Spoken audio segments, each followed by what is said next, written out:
sounds checkup. I will read a word, and you repeat the word and tell me what the ending sound is in the word and what letter the word ends with. So, for example, I say the word pig. Then you repeat the word pig. The ending sound is g, and the letter that pig ends with is G. Excellent. So then we move on to the first question, doing the same thing as we did in the example.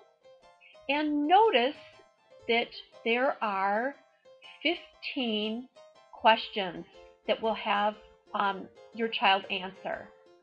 So good luck with the ending sounds checkup.